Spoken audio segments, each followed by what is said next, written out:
ವೇದವಾಕ್ಯವನೆಲ್ಲ ಬೋಧನೆ ಕಂಡರಿ ಬೋಧಿಸುತ್ತ ಜನರ ವೇದಾಮತಿ ಕೆಡಿಸಿರುವ ಸಾಧನೆಯ ಗುಡಿಗೆ ಮಣಿಯುವೆನು ಸಾಧನೆಯ ಗುಡಿಗೆ ಮಣಿಯುವೆನು ನಿಜವನ್ನರಿಸುವ ಶ್ರೀ ನಿಜ ಗುರಿಯ ಗ್ರಂಥವನ್ನು ನಿಜವಾಗಿ ಬೇಳೆ ನಿಜ ದೋರ್ಮಗಳ ಒಳಗಿಸುವ ಸುಜನರಿಗೆ ನಿತ್ಯ ನಮಿಸುವೆನು ಸುಜನರಿಗೆ ನಿತ್ಯ ನಮಿಸುವೆನು ಬದ್ಧ ಜೀವರಿಗೆಲ್ಲ ಅದ್ವೈತ ಬೋಧಾಗಿ ಸುಂದರನಾಗಿ ಕೈದ ಶ್ರೀ ತಿಳಿಸಿದ್ದ ಸಿದ್ಧರುಡರಿಗೆ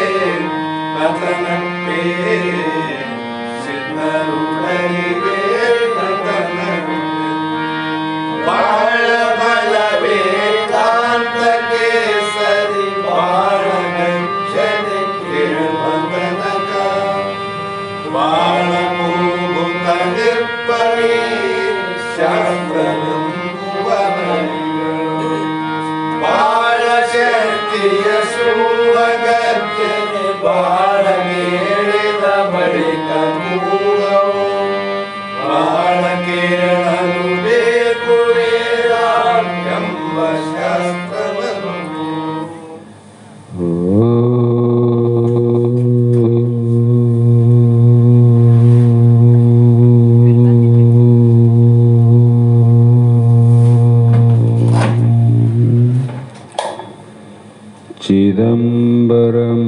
चिदम्बरमठाधीशं सिद्धारूढयतीश्वरं शिष्यप्रशिष्यरूपेण बोधकं गुरुमाश्रये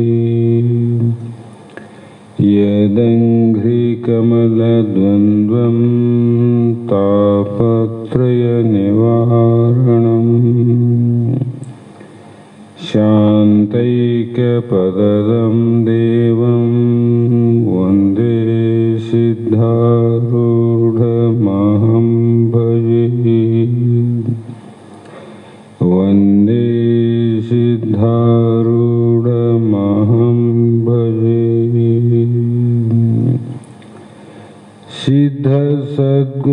सिद्धसद्गुरुपादाब्जं जननी जनकस्ततः तत्त्वोपदेशकर्तारं नत्वा भक्तिपुरस्सरम् जगदादि जगद्गुरु सिद्धारूಢ ಮಹಾಸ್ವಾಮಿಗಳ ಶ್ರೀಪಾದ ಪದ್ಮಗಳಿಗೂ ಆರೂಢ ಜ್ಯೋತಿ ಶಿವಪುತ್ರ ಮಹಾಸ್ವಾಮಿಗಳ ಶ್ರೀಪಾದಗಳಿಗೂ ಶ್ರೋತ್ರಿಯ ಬ್ರಹ್ಮನಿಷ್ಠ ಬ್ರಹ್ಮಲೀನ ಸದ್ಗುರು ಬಸವಾನಂದರ ಚರಣ ಕಮಲಗಳಿಗೂ ಅನಂತ ದೀರ್ಘ ದಂಡ ಪ್ರಣಾಮಗಳನ್ನು ಸಮರ್ಪಿಸುತ್ತ ಸದ್ಗುರು ಸಿದ್ಧಲಿಂಗಪ್ಪ ತಾತ ಕಪಗಲ್ ಇವರನ್ನು ಮನದೋಳು ಧ್ಯಾನಿಸುತ್ತ ತಮ್ಮೆಲ್ಲರಿಗೂ ವಂದಿಸುತ್ತ ಈ ದಿನ ಶ್ರೀಮನ್ ನಿಜಗುಣ ಯೋಗಿಗಳು ರಚಿಸಿದಂಥ ಅನುಭವ ಸಾರ ಎನ್ನುವ ಗ್ರಂಥದ 5ನೇ ಸಂಧಿಯ ಪ್ರಥಮ ಸೂತ್ರದ 2ನೆಯ ನುಡಿ ಇಂದಿನ ಆಧಾರದ ವಿಷಯವಾಗಿದ್ದು, ಈ ಒಂದು ಸೂತ್ರದ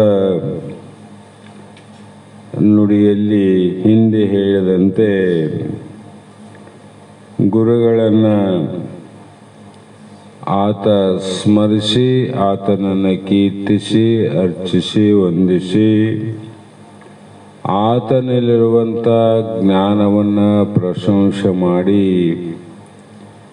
ನಿಮ್ಮ ಜ್ಞಾನದಿಂದ ಅನಂತ ಜೀವಿಕೋಟಿಗಳು ಜಗತ್ತಿನಲ್ಲಿ ದುಃಖವನ್ನು ನಿವೃತ್ತಿಯನ್ನು ಮಾಡಿಕೊಂಡು ಆನಂದವನ್ನು ಪ್ರಾಪ್ತಿ ಮಾಡಿಕೊಡುವಂಥ ಶಕ್ತಿ ಮತ್ತು ಸಾಮರ್ಥ್ಯವುಳ್ಳಂಥ ಗುರುನಾಥನೇ, ಅದಕ್ಕಾಗಿ ಜಗತ್ತಿನ ಎಲ್ಲ ಮುಮುಕ್ಷುಗಳು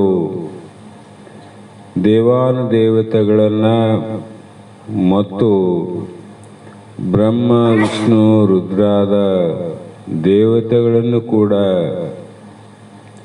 ಮರೆಮಾಚಿ ನಿಮ್ಮ ಚರಣ ಕಮಲಗಳಿಗೆ ಶರಣಾಗತನಾದ ಕಾರಣವೇನೆಂದರೆ ಅಜ್ಞಾನ ನಿರಹರಣ, ಸುಜ್ಞಾನ ಸುಖಕರಣ. ಅತ್ಯಂತ ದುಃಖಕ್ಕೆ ಕಾರಣವಾದಂಥದ್ದು ಅಜ್ಞಾನ. ಆ ಅಜ್ಞಾನವನ್ನು ನಾಶ ಮಾಡಿ ಅತ್ಯಂತ ಆನಂದ, ಪರಮಾನಂದ, ಅಂಥ ಸುಖವನ್ನು ಕರುಣಿಸುವಂಥ ಸಾಮರ್ಥ್ಯ ನಿನಗಿದ್ದ ಕಾರಣ ಗುರುವೇ, ಎಲ್ಲ ಮುಮುಕ್ಷಗಳಂತೆ ನಾನು ಕೂಡ ನಿನಗೆ ಶರಣಾಗತನಾಗಿದ್ದೇನೆ. ಆದ ಕಾರಣ ನೀವು ಎನ್ನ ವಿಜ್ಞಾಪವನ್ನು ಒಲಿದು ನೀವು ಕೇಳ್ರಿ. ನನ್ನ ಪ್ರಶ್ನೆ ಏನಿದೆ ಅಂದರೆ, ಅಹಮೋ ನಿದ್ರೆಯಳು ಇಲ್ಲದಿಹ ರೂಪಿಣಿಂ ದೃಶ್ಯ ಅಹುದು ಎಂದೊಡೆ ಅರಿವು ತಿಹುದೊಂದು ಬೇಕೆಂದು ಅಂಥವುದು ಪೇಳು ಎನಗೆ ನಿಜವಾಗಿ ಅಂತ ಇಲ್ಲಿ ಹೇಳ್ತಾರೆ. ನಿದ್ರೆಯಲ್ಲಿ ಅಹಂಕಾರ ಇಲ್ಲಂತ ಹೇಳಿದರೆ ಆ ಇಲ್ಲದ ಅಹಂಕಾರ ಅಭಾವದಿಂದ ತಿಳಿಯುವಂಥ ಅರಿವು ಇರಬೇಕಾಗುತ್ತದೆ ಅಂತ ಹೇಳ್ತಾರೆ. ತಿಳಿಯುವುದು ಅಹಂಕಾರನಂತೀರಿ, ಅದು ಮನಸ್ಸಿನ ಸಂಯೋಗ ಅಲ್ಲಿ ಇಲ್ಲ ಅಂತೀರಿ. ಅಂದಮೇಲೆ ಅಮ್ಮಿನ ಅಭಾವ ಅಹಂಕಾರ ಕೂಡ ನಿನಗೆ ತಿಳಿಸಿಕೊಂಡಿತು ಎಂದು ಪ್ರಶ್ನೆಯನ್ನ ಮಾಡುತ್ತಾನೆ ಶಿಷ್ಯ. ಇಲ್ಲಿ ಅಹಮು ಅಂದರೆ ಅಹಂಕಾರವು, ನಿದ್ರೆಯಳು ಅಂದರೆ ಸುಪ್ತಿ ಅವಸ್ಥೆಯಲ್ಲಿ ಇಲ್ಲದೆ ಇಹ ರೂಪನೇ ಅಭಾವ ರೂಪದಿಂದ ಆದದು. ಎಲ್ಲಿ ನಿದ್ರೆಯಳು ಮತ್ತು ಹೀಗೆ ಹೇಳಿದರೆ ಅರಿವು ತಿಳಿಯೋದು ಒಂದು ಬೇಕು, ಅದು ಇಲ್ಲ ಅಂದಮೇಲೆ ತಿಳಿಯೋದು ಒಂದು ಬೇಕಲ್ಲ. ಇದ್ದದ್ದೇ ತಿಳಿಬೇಕಲ್ಲ, ಇಲ್ಲದ್ದು ತಿಳಿಯಕ್ಕೆ ಬರಂಗಿಲ್ಲ. ಅದು ಇಲ್ಲ ಅಂತ ಹೇಳ್ತಾರೆ. ಎಲ್ಲಿ ನಿದ್ರೆ ಎಲ್ಲಿ ಅಂದಾಗ ಅದು ಎಂತ ಹೌದು, ಅದು ಹೆಂಗಾಗ್ತದಪ್ಪ, ತಿಳಿಯೋದು ಹೆಂಗಾಗ್ತದ? ಹಾಗಾಗಿ ನಿದ್ರೆಯಲ್ಲಿ ಅರಿಯುವಂಥದ್ದು ಒಂದು ಬೇಕಲ್ಲ. ನಿದ್ರೆಯನ್ನು ತಿಳಿದಿದ್ದೆ ಅಂತ ಹೇಳ್ತಾರೆ, ತಿಳಿಯೋದೊಂದು ಬೇಕಲ್ಲ. ಅಂದಾಗ ಆ ಅರಿವೇ ನಿದ್ರೆಯಲ್ಲಿ ಇಲ್ಲ ಅಂತೀರಿ. ಅಂದಾಗ ಅದು ಅರಿಸಿಕೊಳ್ಳುವುದು ಹೇಗಾಗುವುದು ಗುರುವರಿಯ, ನನಗೆ ತಿಳಿಸಿ ಅಂತ ಶಿಷ್ಯ ಕೇಳ್ತಾನೆ. ಅದಕ್ಕೆ ಗುರುಗಳು ಹೇಳ್ತಾರೆ, ನಿದ್ರೆಯಲ್ಲಿ ಅಹಮಿಲ್ಲ ಅಂದ್ವಿ, ಅರಿವಿಲ್ಲ ಅಂತ ಹೇಳಿಲ್ಲೋ ಮಹಾರಾಯ ಅಂತ ಅವರೊಂದು. ನಾ ಹೇಳೋದೊಂದು, ನೀ ತಿಳ್ಕೊಂಬೋದೊಂದು. ನಾವು ಯಾವುದಿಲ್ಲ ಅಂದ್ವಿ, ತಿಳಿಸ್ಕೊಂಬೋದು ಅಲ್ಲಿಲ್ಲ, ತಿಳಿಯೋದು ಸದಾಕಾಲ ಅದ.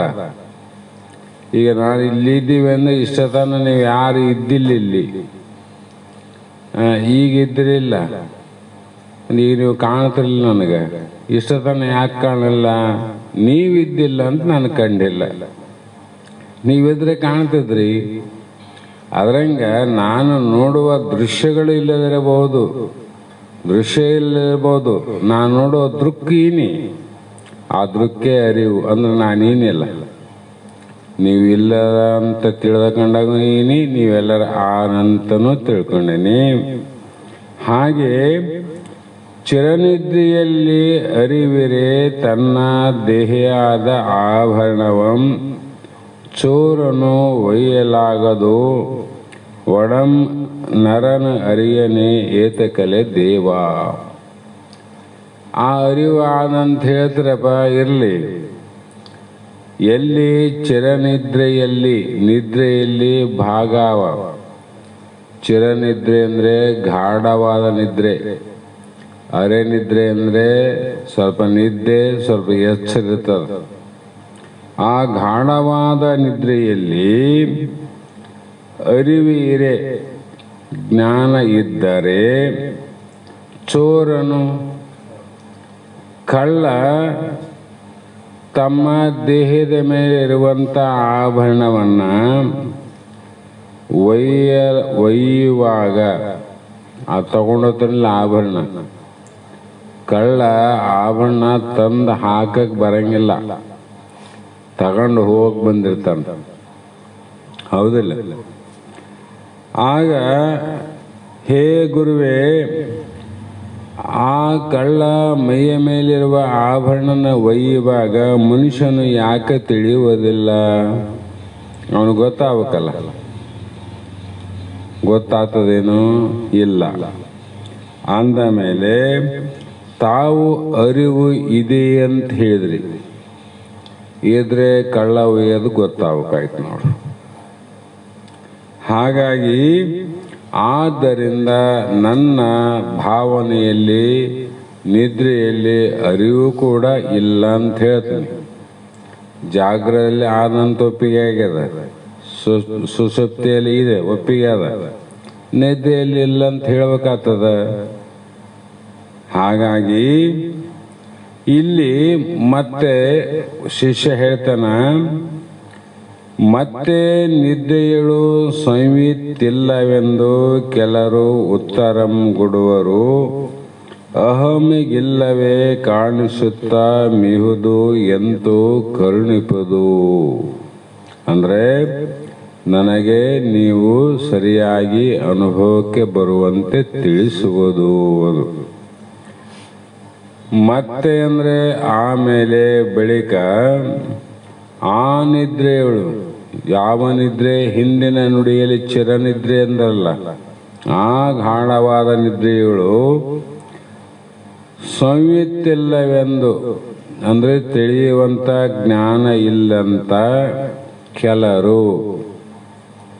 ಇದೇ ನಾವು 3 ಕಾಲದ ಅರಿವು ಆದಂತ ಹೇಳಿದ್ರೆ, ನಿದ್ರೆಯಲ್ಲಿ ಅರಿವಿದ್ರೆ ತಮ್ಮ ಕಳ್ಳ ಒಯ್ಯೋದು ಗೊತ್ತಾಗಬೇಕಾಗಿತ್ತಂತ ಕೆಲವು ನೈಯಾಯಿಕರು, ಇನ್ನು ಕೆಲವು ಮತದವರು ಅವರು ಉತ್ತರ ಕೊಡ್ತಾರೆ. ಅವ್ರು ಹೇಳ್ತಾರೆ, ಇದೇ ದೃಷ್ಟಾಂತ ಕೊಟ್ಟವು ಹೇಳ್ತಾರೆ. ಮತ್ತೆ ಅಹಮಿಗಿಲ್ಲವೇ? ಅಹಮಂದ್ರೆ ಅಹಂಕಾರದ ಅಭಾವ ಹೇಗೆ ಗೋಚರವಾಗುತ್ತಿರುವುದು ಅದನ್ನು ನನಗೆ ತಿಳಿಸಿರಿ ಅಂದ್ರು. ಕಾರಣ ಸರ್ವಲೋಕಾನುಭವದ ಮಾತಿದು. ಇದು ಸರ್ವ ಅಂದರೆ ಅಜ್ಞಾನಿಗಳಿರಲಿ, ಜ್ಞಾನಿಗಳಿರಲಿ, ಎಲ್ಲರ ಅನುಭವದ ಮಾತಿದು. ಯಾರು ಅಲ್ಲ ಅಂತ ಹೇಳಕ್ ಬರಂಗಿಲ್ಲ. ಕುಶಲ ಬುದ್ಧಿ ಉಳ್ಳಂಥ ನೈಯಾಯಿಕರು, ತಾರ್ಕಿಕರು ಮೊದಲಾದವರು ಕೂಡ ನಿದ್ರೆಯಲ್ಲಿ ಅರಿವಂಗಾದವು. ತಮ್ಮ ಅರಿವಿದ್ರೆ ಕಳ್ಳ ಮನೆಗೆ ಬಂದದ್ದು ಮೈ ಮೇಲೆ ಆಭರಣ ಒಯ್ಯೋದು ಗೊತ್ತಾಗಬೇಕಾಗಿತ್ತು. ಅದಕ್ಕೆ ಅವರು ತಮ್ಮ ಯುಕ್ತಿಯಿಂದ ಸಿದ್ಧ ಮಾಡಿ ಉತ್ತರವನ್ನು ಹೇಳುವರು. ಆ ಕಾರಣ ನಾನು ಏನಂತ ತಿಳಿಲಿ, ಅವ್ರು ಹೇಳಿದಂಗ ಇಲ್ಲ ಅಂತನೂ ಅರ್ಥ ಆಗ್ತದ. ಹಂಗೆ ತಿಳಿಲು, ನೀವು ಹೇಳಿದ ಅರಿವು ಆದಂತನೂ ಅರ್ಥ ಆಗ್ತದ, ಅದನ್ನು ನಂಬಲು. ಹೀಗೆ ನಿದ್ರಾನುಭವದ ಮೇಲಿಂದಲೇ ನಿದ್ರೆಯಲ್ಲಿ ಅರಿವಿಲ್ಲ ಅಂತ ನಿಶ್ಚಯ ಆಯ್ತಲ್ಲ. ಶಾಸ್ತ್ರಾನುಭವ ಅಲ್ಲ ಇದು, ಬರೀ ನಿದ್ರೆಯ ಅನುಭವದಿಂದ ಗೊತ್ತಾಗ್ತದ, ಅರಿವಿಲ್ಲ ನಿದ್ದೆಯಲ್ಲಿ ಅಂತ. ಹಾಗೆ ಮತ್ತು ಆತ್ಮ ಮನಸ್ಸುಗಳ ಸಂಯೋಗ ಯೋಗವಾದ್ದರಿಂದಲೂ ಜ್ಞಾನವಿರುವುದಿಲ್ಲವಂತ ಶಾಸ್ತ್ರ ಅದ. ಅಲ್ಲಿ ಸಂಯೋಗ ಇಲ್ಲ. ಈ ರೀತಿ ಅನೇಕರು ಯುಕ್ತಿ ಅನುಭವಗಳಿಂದ ನಿದ್ರೆಯಲ್ಲಿ ಅರಿವು ಇಲ್ಲಂದೇ ಹೇಳುವರು. ಅಂದ ಮೇಲೆ ಈ ಅಮ್ಮಿನ ಅಭಾವವು ಹೇಗೆ ಅರಿಸಿಕೊಂಡಿತ್ತು, ಅದಿಲ್ಲ ಅಂದಮೇಲೆ ಹೆಂಗೆ ತಿಳಿಸ್ಕೊಂತಪ್ಪ ಅಂತ ಪ್ರಶ್ನೆ. ಈ ಪ್ರಶ್ನೆ ನಿರೂಪಣೆ ಸೂತ್ರ 1ಕ್ಕೆ ತ್ರಿವಿಧಿ 5ಕ್ಕೆ ಅಂತ ಒಂದು ನುಡಿಯಲ್ಲಿ ಶಿಷ್ಯ ಗುರುವಿನ ಪ್ರಶ್ನೆಯನ್ನು ಮಾಡಿದ. ಈಗ ಗುರುಗಳು ಆ ಶಿಷ್ಯನ ಪ್ರಶ್ನೆಯನ್ನು ಕೇಳಿ ಹರ್ಷಚಿತ್ತರಾಗಿ, ಪ್ರಶ್ನೆ ಹೇಗಿರಬೇಕು ಅಂದರೆ ಅವರ ಮಾತಿನ ವಿನಯ, ವಿನಮ್ರತೆ, ಕಳವಳ, ದುಃಖದಿಂದ ಕೂಡಿದ್ರೆ ಕೇಳುವಂಥ ಗುರುಗಳು ಮನಸ್ಸು ಹರ್ಷದಿಂದ ಚಿತ್ತ ಏನಾಗ್ತದ, ಸಮುದ್ರ ಉಕ್ಕೇರಿದಂಗೆ ಅವರ ಆನಂದ ಉಕ್ಕೇರ್ತದ ಗುರುಗಳಿಗೆ. ಆ ಅಹಂಕಾರ ಅಭಾವವನ್ನು ಆತ್ಮನು ಅರಿಯುತ್ತಾ ಇದ್ದಾನೆ. ಅಹಂಕಾರದ ಅಭಾವ ಸಂಯೋಗ ಅದನ್ನು ತಿಳಿಯುವ ಆತ್ಮ ಇದ್ದಾನೆ ಎಂಬುದಕ್ಕೆ ನಾನು ನಿನಗೆ ಅನುಭವಕ್ಕೆ ಬರುವಂಗೆ ಅವರು ದೃಷ್ಟಾಂತ ಕೊಟ್ಟಂಗೆ ನಾನು ದೃಷ್ಟಾಂತ ಮುಖಾಂತರವಾಗಿ ಮತ್ತು ಅರ್ಥಾಪತಿ ಪ್ರಮಾಣ, ಶ್ರುತಿ ಪ್ರಮಾಣ ಎಲ್ಲ ಪ್ರಮಾಣಗಳನ್ನು ಕೊಟ್ಟು ನಾನು ನಿನಗೆ ಹೇಳುತ್ತೇನೆ. ನಿದ್ರೆಯಲ್ಲಿ ಸಂವಿತ್ತು ಅಂದರೆ ಅರಿಯುವಂಥ ಜ್ಞಾನ ಇಲ್ಲವೆಂಬುದು ಯಾವ್ಯಾವ ರೀತಿ ವಿಚಾರ ಮಾಡಿದರೂ ಅದು ಸಿದ್ಧಿಸುವುದಿಲ್ಲ.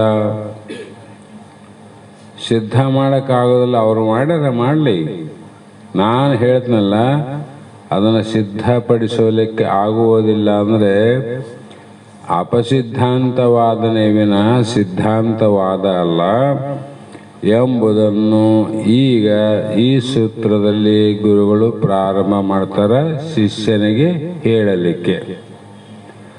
ಅರಿವು ಇಲ್ಲವ ನಿದ್ದೆಯೊಳಗೆ ಎಂಬುದು ಆವಾವ ತೆರೆದಳು ವಿಚಾರಿಸಲು ದೊರಕೊಳ್ಳದು. ಅವರು ಯಾವ್ಯಾವ ರೀತಿ ಶ್ರುತಿ ಯುಕ್ತಿ ಪ್ರಮಾಣದಿಂದ ಕೂಡ ಅದು ಸಿದ್ಧಪಡಿಸಲಿಕ್ಕೆ ಹೋದರೆ ಜ್ಞಾನವಿಲ್ಲವೆನ್ನುವುದು ಯಾವ ಪ್ರಕಾರವಾದರೂ ಕೂಡ ವಿಚಾರ ಮಾಡಿದರೆ ಅದು ಸಂಭವಿಸುವುದು. ಸಂಭವ ಆಗಲು ಅಸಂಭವ ಅಂತ ಹೇಳಿದರು. ಹೇಗೆಂದರೆ ಕಂದ ಕೇಳೋ ಅಹಂ ಇಲ್ಲದ ಅಂದವಂ ನಿದ್ದೆಯೊಳಗೆ ಒಂದಿ ಅರಿವ ಆತ್ಮ ನೆಯುವುದು. ನಿಜವಿದನೇ ಕುಶಲ ದೂರಿ ಕುಶಲಂ ದೂರಿ ನಿನ್ನೊಳು ಒರೆಯುವನು. ಹೇ ಮಗನೇ ಕೇಳು ಎಂದು ಶಿಷ್ಯನನ್ನ ಇಲ್ಲಿ ಸಂಬೋಧಿಸಿ ಅಳುವ ಮಗುವನ್ನ ಹತ್ತಿರ ಕರೆದು ತಲೆಯ ಮೇಲೆ ಕೈಯಾಡಿಸಿದಂತೆ ಸಂಶಯದಿಂದ ದುಃಖ ತೃಪ್ತನಾದಂಥ ಶಿಷ್ಯನನ್ನ ಗುರುಗಳು ಸಂತೋಷದಿಂದ ಹೇ ಮಗನೇ ಅಂತ ಸಂಬೋಧನೆ ಮಾಡಿ ಕಂದ ಅಂದ್ರು. ನೋಡ್ರಿ, ಕಂದ, ಹೇ ಕಂದ. ಈ ಹುಡುಗರು ಜಗಳಾಡ್ತಾ ಬಂದಾಗ ವಾದ ತರ್ತಾವ, ಜಗಳ ತರ್ತಾವ. ಅವ್ರ ಎದುರಿಗೆ ಕತ್ತೆ ಆಗಿದ್ದಿ, ಬುದ್ಧಿ ಆದಿಲ್ಲ ನಿನಗಂತ ನೀವು ಬೈದು ನೋಡ್ರಿ, ಮತ್ತಿಷ್ಟು ದುಃಖ ಆಗ್ತದೆ. ಅವ್ರ ಎದುರಿಗೆ ಇಲ್ಲಪ್ಪ ಸಣ್ಣವನಿದ್ದಿ, ತಿಳಿಲಾರ್ದ ತಪ್ಪು ಮಾಡಿದ್ದಿ, ಇನ್ನೊಂದ್ಸಲ ತಪ್ಪು ಮಾಡಬೇಡ ಮಗ ಅಂದರೆ ಆ ತಪ್ಪು ಮಾಡಿದಂಥ ಮಗನಿಗೂ ಕೂಡ ಸಂತೋಷ ಆಗ್ತದೆ. ಅನುಭವಕ್ಕಾವಿಲ್ಲಿ ಮತ್ತು ಶಾಸ್ತ್ರದಲ್ಲಿ ಸುಮ್ಮನೆ ಹೇಳ್ಯಾರನ್ನ ಅವರು. ಅವನ ಮನಸ್ಸು ಅಷ್ಟು ಆನಂದ ಆಗ್ತದ. ಯಾಕಂದರೆ ಕಂದ ಅನ್ನುವ ಮಾತಿನಲ್ಲಿ ಹಾಲು ಕುಡಿಯೋ ಕೂಸಂತ ಅರ್ಥ ಮಾಡಬಾರ್ದು. ಹಾಲು ಕುಡಿಯುವ ಕೂಸಲ್ಲ, ಆನಂದವನ್ನು ಕುಡಿಯುವ ಶಿಷ್ಯ ಅಂತ ಅರ್ಥ. ಆನಂದ ಕುಡಿಯೋರು ಇವರು. ಹಾಗಾಗಿ ಇಲ್ಲಿ ನಿದ್ದೆಯೊಳಗೆ ಹೊಂದಿ ಸುಪ್ತಿಯಲ್ಲಿ ಕೂಡಿಕೊಂಡು ಅರಿವ ಆತ್ಮನು, ಜ್ಞಾನ ಸ್ವರೂಪನಾದ ಆತ್ಮನು ಇಹುದು ಅಂದರೆ ಇರುವನು, ಇರುವುದು, ಅದು ನಿಜವು, ಸತ್ಯವಾದದ್ದು. ಮತ್ತು ಈ ಒಂದು ವಿಷಯವನ್ನೇ ಕುಶಲಂ ದೂರಿ ನಾನು ನಿನಗೆ ಹೇಳುವಾಗ ಆಶ್ಚರ್ಯ ಪಡುವಂತೆ, ನಿನ್ನ ಅನುಭವಕ್ಕೆ ಬರುವಂತೆ, ನಿನ್ನ ಮನಸ್ಸು ಒಡಂಬಡುವಂತೆ ನಿನ್ನೊಳಗೆ ನಿನ್ನಲ್ಲಿ ನಾನು ಒರೆಯುವನೆಂದರು. ನಿನ್ನೊಳಗೆ ನಿನ್ನಲ್ಲಿ ನಿನ್ನೊಳಗೆ ಒರೆಯುವುದು. ಯಾಕ ನಿನ್ನೊಳು ಅಂದರು ಅಂದರೆ ಇದು ಹೊರಗಿನ ಜಗತ್ತಿನ ಮಾತಲ್ಲ ತಮ್ಮ. ಜಗತ್ತಿನ ಹೊರಗಿರುವಂಥ ಈಶ್ವರನ ಮಾತಲ್ಲ. ನಿನ್ನ ಒಳಗಾದಲ್ಲಿ ನಿದ್ರೆ, ನಿದ್ರೆ ಹೊರಗಾದ ಒಳಗಾದ. ಒಳಗಿದ್ದದಕ್ಕೆ ಒಳಗಿಂದೇ ಹೇಳ್ತಾನೆ ಕೇಳಂದ್ರು ಅವರು. ಆದರೆ ಎಷ್ಟು ಮಹಾತ್ಮ ಎಷ್ಟು ವಿಚಾರ ಮಾಡಿ ಶಬ್ದಕ್ಕಂತ. ಹೊರಗಿಂದ ಕೇಳಿದಾಗ ಜಗತ್ತಿನ ಬಗ್ಗೆ ಹೇಳುವಾಗ ಹೇಳ್ತಾ ಹೋದಲ್ಲ. ಈಗ ಒಳಗೆ ಬಂದಿದೆ, ಒಳಗಿಂದ ಹೇಳ್ತಂದ್ರು. ಹೇಗೆಂದರೆ ಅರಿವಿಲ್ಲವೆನಲು ಏನು ಅರಿಯದೆ ಸುಖದಿಂದ ನಾನು ಹೊರಗಿದ್ದೇನೆಂಬ ನೆನಹಿದ್ದ ಬಳಿಕ ಕೇಳು ಅರಿವುಂಟು ನಿದ್ದೆಯಳು ಪುತ್ರ. ಇದೇನು ದೊಡ್ಡ ತಂದಿಟ್ಟು ತಲೆ ಕಡಿಸ್ಕೊಂಡು ಚಿಂತೆ ಮಾಡಕ್ಕೆ ಹೋಗಿದ್ದು ತಮ್ಮ. ಜಾಗ್ರಾವಸ್ಥೆಯಲ್ಲಿ ಆಗುವ ನಿನ್ನ ನಿದ್ರೆ ಅನುಭವ ಅದಲ್ಲ, ನಿದ್ರೆ ಅನುಭವ ಅದ. ಎಲ್ಲಿ ನಿದ್ದೆಯಲ್ಲಿ ಸುಷುಪ್ತಿ ಅವಸ್ಥೆಯಲ್ಲಿ ಮಾಡಿದ ನಿದ್ದೆ ಜಾಗ್ರಾವಸ್ಥೆಯಲ್ಲಿ ಸ್ಮರಣೆ ಮಾಡುತ್ತಿಲ್ಲ. ನಿದ್ದೆ ಭಾಳ ಚಂದ ಮಾಡಿದ್ದೆ ಅಂದಾಗ ಶಿಷ್ಯನೇ ಆಲಿಸು, ಜ್ಞಾನವಿಲ್ಲವೆಂಬುದು ಅಂದರೆ ಏನನ್ನು ಅರಿಯದೆ ನೀನಿರ್ಬೇಕಾಗಿತ್ತು. ಏನು ತಿಳಿಬಾರ್ದಾಗಿತ್ತು ನನಗೆ, ಹೌದಿಲ್ಲ? ಅಂದರೆ ನೀನು ಆನಂದದಿಂದ ನಾನು ಮಲಗಿದ್ದೆ ಅಂತ ಹೇಳ್ತಲ್ಲಪ್ಪ.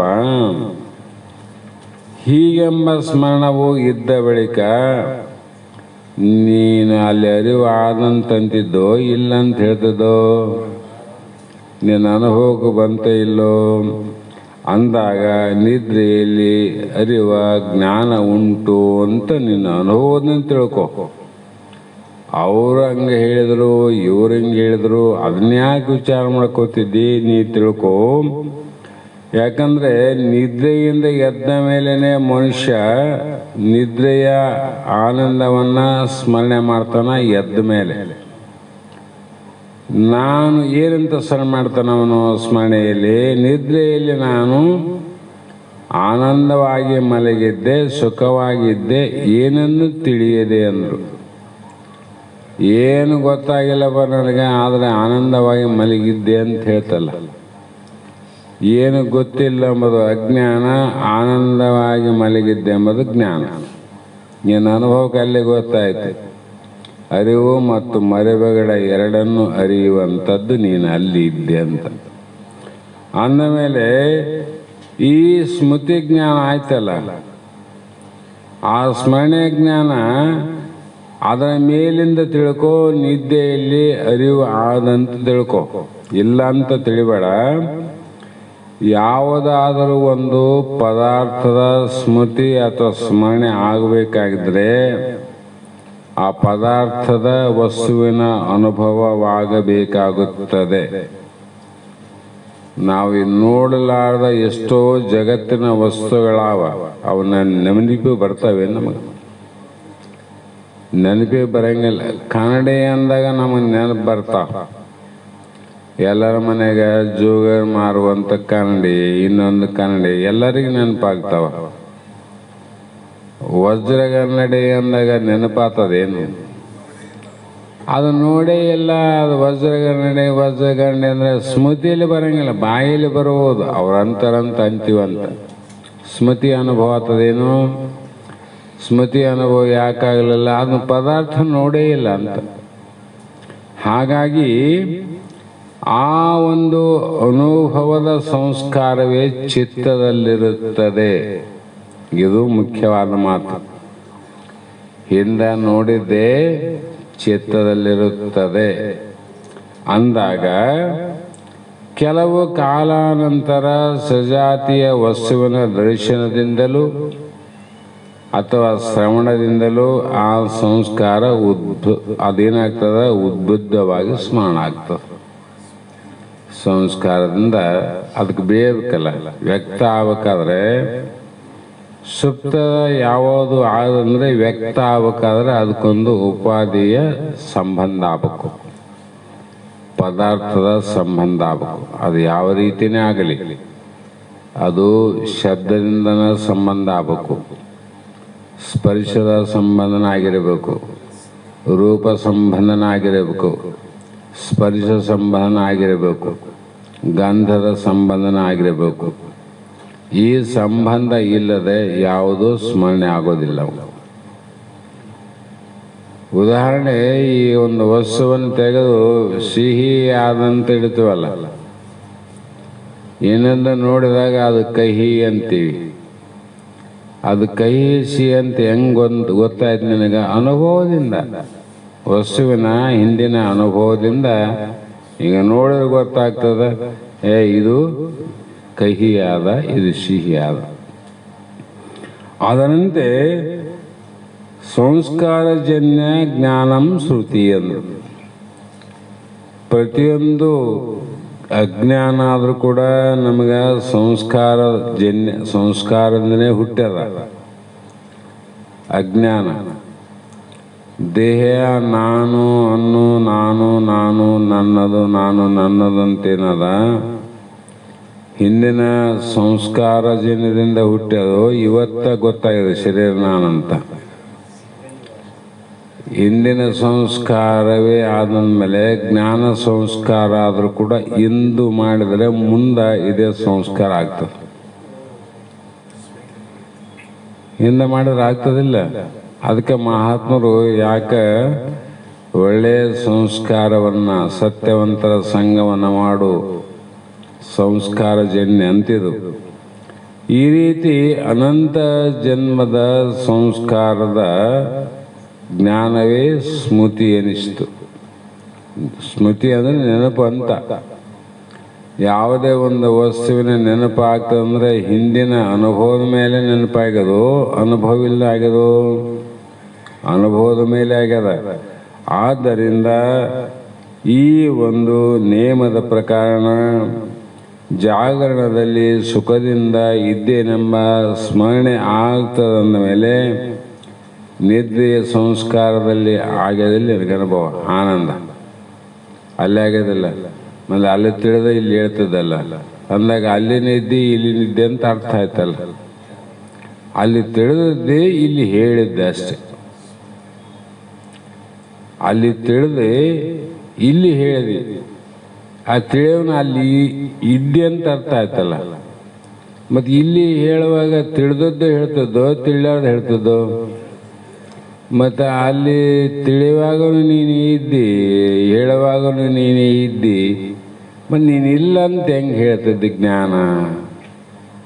ಹಾಗಾಗಿ ಏನೆಂದು ಅರಿಯದಿದ್ದರೆ ನಾನು ಸುಖಮಯನಾದೆ, ನಿದ್ರೆಯಲ್ಲಿ ಎನ್ನಲು ಆತ್ಮ ನಿற்பದು ಅದಕ್ಕೇನು ದೃಷ್ಟಾಂತ ಎಂತು ಎನೆ ಕೇಳು. ಇನ್ನೂ ಸಂಶಯ ಇದ್ರೆ ಕೇಳಪ್ಪ. ಸುಪ್ತಿಯ ಅನುಭವ, ಸುಪ್ತಿಯಲ್ಲಿ ಏನೆಂದು ಅರಿಯದಿದ್ದೆನು, ಏನು ತಿಳಿಯದೇ ಇದ್ದೆ ಅಂತಂದ್ರೆ ಆನು ಸುಖನಾದೇನು, ನಾನು ಆನಂದಮಯನಾಗಿದ್ದೆ ಅಂತ ಅನ್ನಲಾಗಿ ಆತ್ಮ ಇದ್ದಾನಂತ ಅರ್ಥ ಆಯ್ತು, ಇಲ್ಲ ಅಂತ ಅರ್ಥ ಆಯ್ತು? ಆನಲ್ಲ ಅಂದಾಗ ಇದಕ್ಕೆ ದೃಷ್ಟಾಂತ ಏನನ್ನ ಕೊಡಬೇಕಂದ್ರೂ ಕೂಡ ಇದಕ್ಕೇನು ದೃಷ್ಟಾಂತ ರೀ? ನಾವು ಕಳ್ಳನ ದೃಷ್ಟಾಂತ ಕೊಟ್ಟಿವಿ, ನಿನ್ನ ಶಾಸ್ತ್ರ ಅನುಭವ ದೃಷ್ಟಾಂತ ಕೊಟ್ಟು, ಸ್ಮೃತಿದು ಕೊಟ್ಟು, ಅನುಭವ ಕೊಟ್ಟು, ಅದಕ್ಕೆ ದೃಷ್ಟಾಂತ ಏನಾದ್ರು ಕೊಡುತ್ತೇನು? ಅವ್ರು ಹೇಳ್ಯಾರಲ್ಲ ಹಿಂದಿನವರು, ಅವರು ಕಿತ್ತು ಹೋಗ್ಬೇಕಲ್ಲ, ಈಗ ಅವ್ರನ್ನ ದಾಟಿ ಹೋಗ್ಬೇಕು ನಾನು ಅಂದರೆ ಹೇಳ್ತೀನಿ, ಆಲಿಸು, ಹೇಳ್ತೀನಿ, ಅದಕ್ಕೂ ಅನುಮಾನ ಬೇಡ. ನೀ ಕೇಳೋನ ಗಟ್ಟಿಯಾಗಿದ್ದಾಗ ನಾನು ಹೇಳೋದೇ ನನಗಂಟ ಅಂತಾರೆ ಮಹಾತ್ಮರು. ಅದಕ್ಕೆ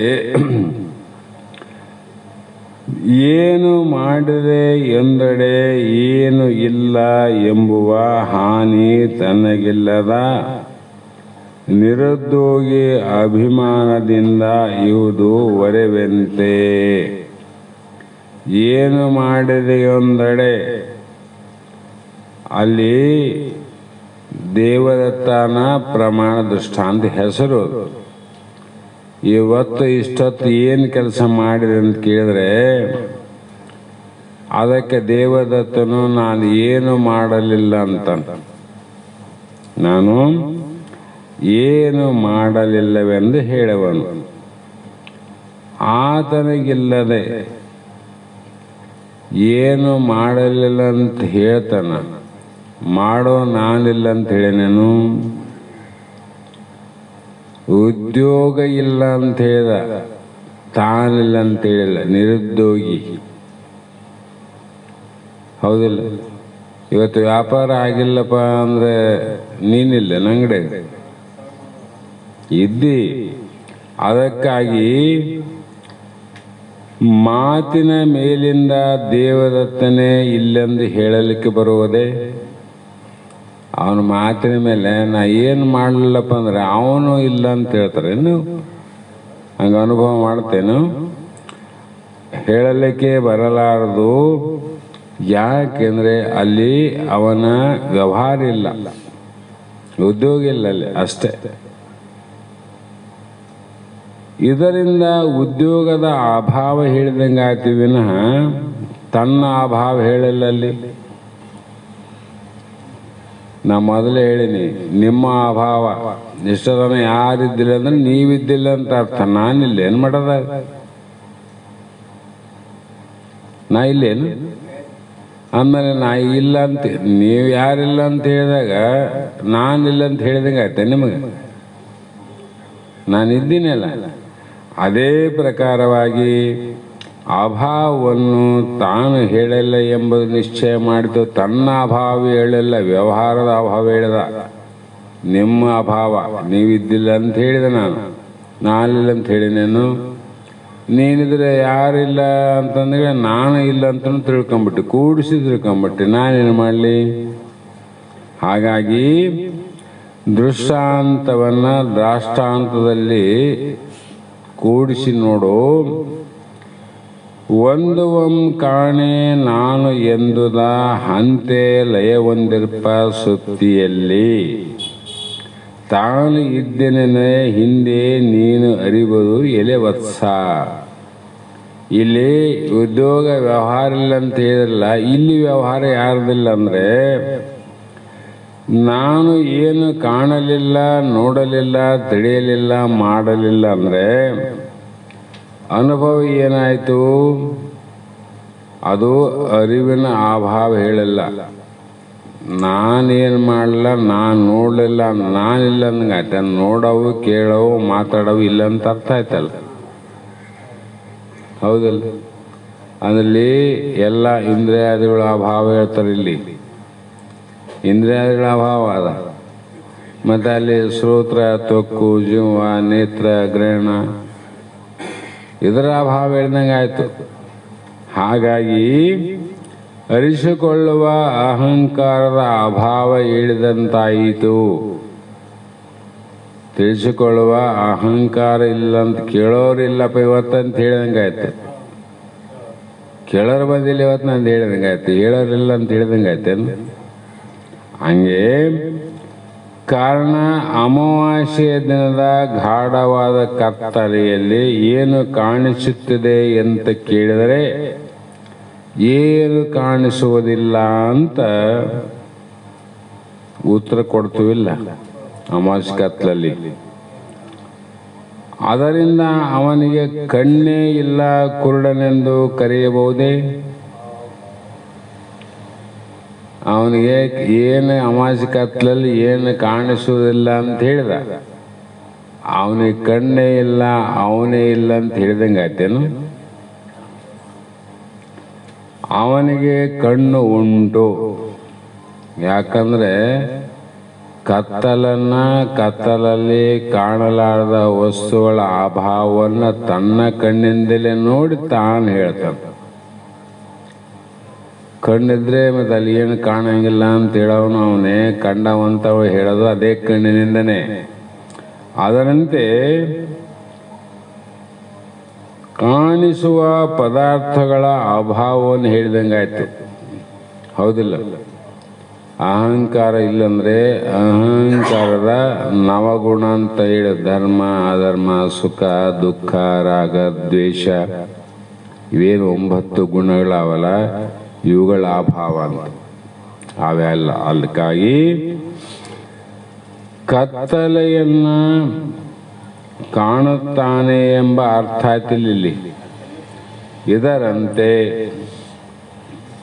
ನಿದ್ರೆಯಲ್ಲಿ ಏನು ತಿಳಿಯಲಿಲ್ಲ ಎಂಬುದಕ್ಕೆ ತಿಳಿಸಿಕೊಳ್ಳುವ ಅಹಂಕಾರಾದಿಗಳ ಅಭಾವವಿಲ್ಲ.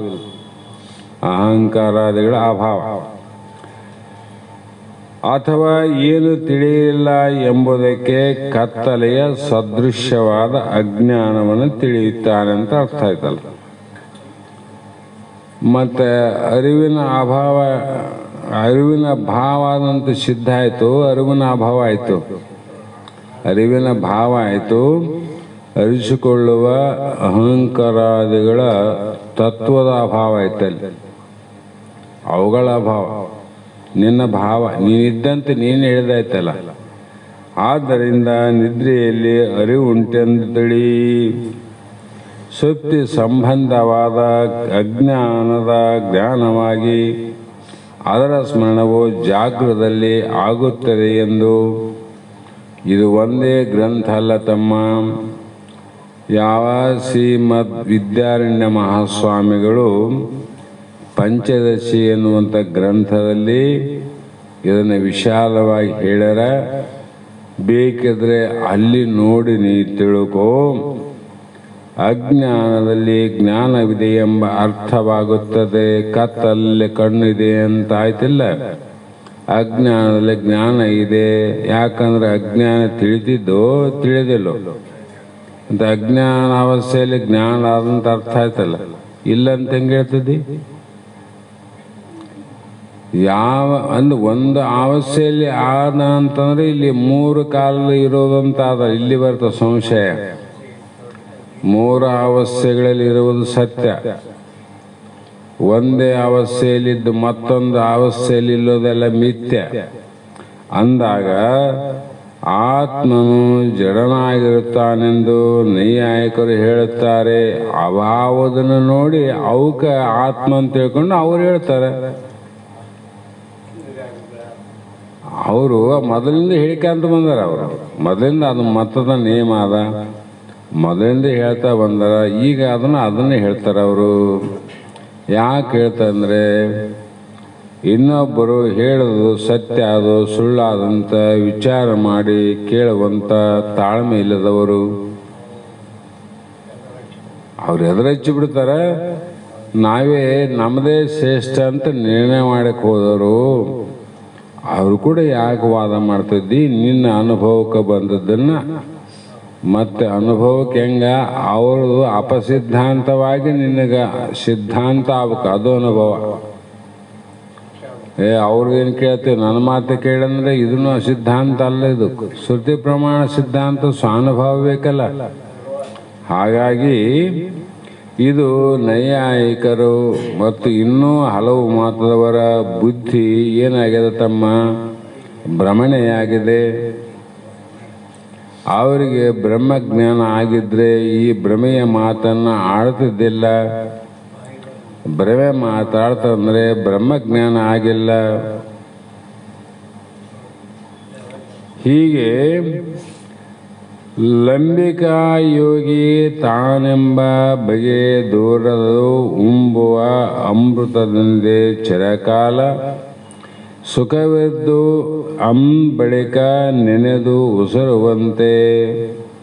ಇನ್ನೊಂದು ದೃಷ್ಟಾಂತ ಕೊಡ್ತೀವಿ ಕೇಳು. ಲಂಬಿಕಾ ಯೋಗಿ ಅಂದರು. ಲಂಬಿಕಾ ಯೋಗಿ ಅಂದರೆ ಆ ಯೋಗವನ್ನು ಮಾಡುವ ಯೋಗಿ. ಆತ ಸಾಧನೆಯಿಂದ ತನ್ನ ನಾಲಿಗೆಯನ್ನು ಪ್ರತಿನಿತ್ಯ ಹೊರಚಾಚಿ ಉದ್ದ ಮಾಡಿ ಮಾಡಿ ಮಾಡಿ ಮಾಡಿ ಎಳೆದು ಮತ್ತೆ ಆ ನಾಲಿಗೆ ಮೇಲಿನಲ್ಲಿ ಒಳಗಡೆ ಇರುವಂಥ ಒಳಗೆ ಸೇರಿಸಿ ಅದನ್ನು ಅಲ್ಲಿ ನಿಲ್ಲಿಸೋದಕ್ಕೆ ಲಂಬಿಕಾ ಯೋಗಿ ಅಂತಾರೆ. ನಾಲಿಗೆನ ಒಳಗೆ ಸೇರಿಸ್ತಾರೆ. ಆವಾಗ ಅಲ್ಲಿ ಏನಾಗ್ತದೆ ಅಂದರೆ ಇದಕ್ಕೆ ಕೆಲವು ಸಾಧನೆಗಳನ್ನ ಮಾಡಬೇಕು. ನೀವು ಮಾಡಕ್ಕೆ ಹೋದ್ರೆ ನಾಲಿಗೆ ಕಟ್ಟಾಗುತ್ತೆ. ಅದಕ್ಕೆ ವಿಶ್ವಾಮಿತ್ರ ನಾಮಕ ಹುಲ್ಲು ಅಂತಿರ್ತದೆ. ಹುಲ್ಲು ಕಡ್ಡಿ ಗರಗಸಿದ್ದಂಗೆ. ಅದರಿಂದ ಗರಗಸದಂತ ಬಹಳ ಚೂಪಾಗಿ ಹಿಂಗಂದ್ರೆ ನಾಲಿನ ಕತ್ತರಿಸೋದು. ಮತ್ತೆ ಅದರ ನಾಲಿಗೆ ಬುಡದಲ್ಲಿರುವಂಥ ಒಳಗ ಅದನ್ನ ಕಟ್ ಮಾಡಬೇಕು. ಅದು ಕಟ್ಟಾದಂಗೆಲ್ಲ ನಾಲಿಗೆ ಉದ್ದಾಗ್ತದೆ. ಇಲ್ಲವನ್ನ ಆಗೋದಿಲ್ಲ. ಅದನ್ನು ಮಾಡಿ ನರವನ್ನು ಸ್ವಲ್ಪ ಸ್ವಲ್ಪ ಕತ್ತರಿಸ ಅಂತ ಹೋಗಿ ಅದಕ್ಕೆ ಕತ್ತರಿಸುವಾಗ ಬಹಳ ನೋವಾಗ್ತದೆ, ಬಾಧೆ ಆಗ್ತದೆ. ಆವಾಗ ಅಲ್ಲಿ ಅರಿಶಿಣ ಮತ್ತು ಬೆಣ್ಣೆ ಇವೆರಡನ್ನು ಕಲಸಿ ಅದಕ್ಕೆ ಲೇಪಿಸ್ಬೇಕಂತ. ಹಿಂದಿನ ಔಷಧ. ಈಗಾದರೂ ರಕ್ತ ಗಾಯ ಆದರೆ ಅರಿಶಿಣ ಹಚ್ಚರಿ ಬೆಣ್ಣೆ ಹಚ್ಚರಿ ಅಂತಾರಲ್ಲ, ಅದು ದಿವ್ಯ ಔಷಧ. ಇವಕ್ಕೆ ಮನೆ ಮದ್ದಂತಾರೆ. ನಾವು ಸ್ವಲ್ಪ ಏನಾದರೂ ಎಲೆಯನ್ನು ಓಡಿ ಹೋಗ್ತೀವಿ. ಅದನ್ನು ಮಾಡಿದಾಗ ನಾಲಿಗೆಯನ್ನು ದಿನಾಲು ಉಕ್ತ ಬೆಣ್ಣೆಯಿಂದ ತಿದ್ದಿ ತಿದ್ದಿ ತಿದ್ದಿ 3-4 ತಿಂಗಳವರೆಗೆ ಹೋದಾಗ ಅದು ಏನಾಗ್ತದೆ ಅಂದರೆ ಉದ್ದ ಆಗಿ ಆಗಿ ಆಗಿ ಆಗಿ ಬಾಯಿಯ ಹೊರಗೆ ಚೇಟುದ್ದ ಬರುವುದಂದ್ರು. ಬಾಯಿ ಹೊರಗೆ ಚೋಟುದ್ದ ಅಷ್ಟು ಉದ್ದ ಆದ ಮೇಲೆ ಅದನ್ನು ಒಳಗಿನ ಛಿದ್ರದಲ್ಲಿ ಸೇರಿಸಿ, ಒಳಗಾಲ ಗಂಟಲಲ್ಲಿ ಸೇರಿಸಲು ಅದು ಬ್ರಹ್ಮರಂಧ್ರದ ಪರ್ಯಂತರ ಪ್ರವೇಶ ಮಾಡ್ತದೆ. ಎಲ್ಲಿ ಬ್ರಹ್ಮರಂಧ್ರ ಎಷ್ಟೋ ಉದ್ದ. ಆ ಪ್ರವೇಶ ಮಾಡಿದಾಗ ಆ ಸ್ಥಾನ ಬಲದಿಂದ, ಆ ಜಾಗದ ಬಲದಿಂದ ಏನಾಯಿತು ಅಂದರೆ ಅಲ್ಲಿ ಸೂಸುವ ಅಮೃತ, ಆ ಬ್ರಹ್ಮರಿಂದ್ರಿಂದ ಬೀಳುವಂಥ ಅಮೃತ ಆ ನಾಲಿಗೆ ಮೇಲೆ ಬಿದ್ದಾಗ ಆ ಲಂಬಿಕೆ ಯೋಗಿಗೆ ಬ್ರಹ್ಮಾನಂದ ಆಗ್ತದಂತ ಬರೀತಾರೆ.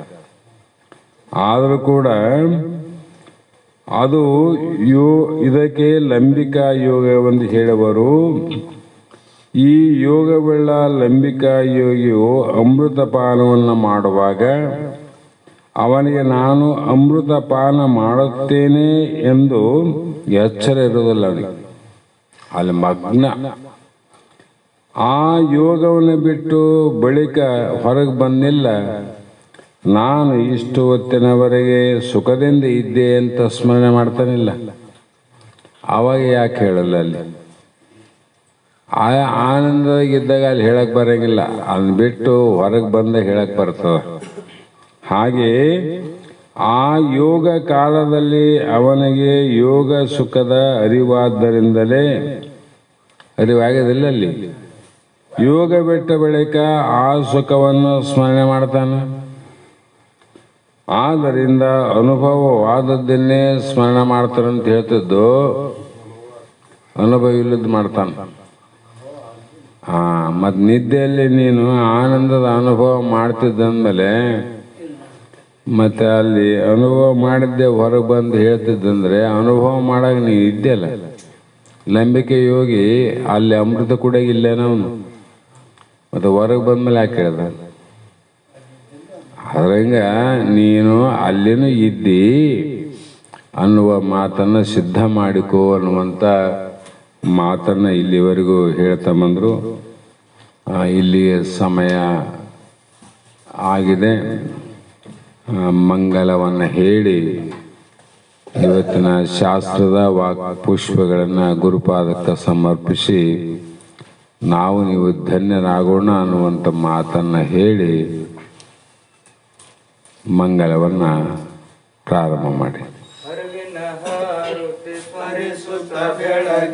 ವರಗುರು ರಾಜನಿಗೆ ಧರಣಿಯ ಜನರು ತಾಪವ ಹರಿಸಿದ ಗುರು ಶಿವಪುತ್ರರಿಗೆ ನಿತ್ಯ ನಿರಂಜನ ನಿರುಪಮನ ಅದ್ವೈತಾರ್ಯರಿಗೆ ಸದ್ವಸುಂ ಸಾಧ್ವಿಕೆಯಂ ತಿಳುಪಿದ ಸತ್ಯಾನಂದನಿಗೆ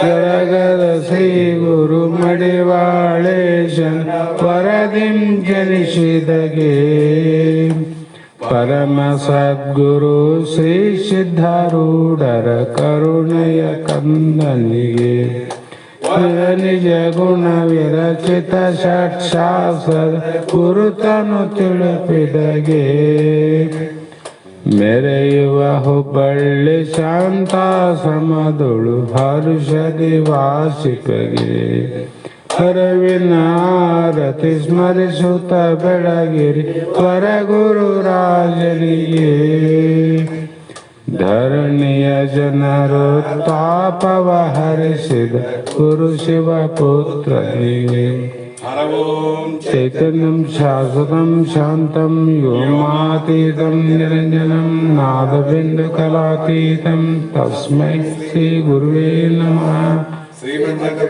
सिद्धारूढ़ स्वामी की जय, शिवपुत्र स्वामी महाराज को जय, बसवानंद स्वामी महाराज को जय,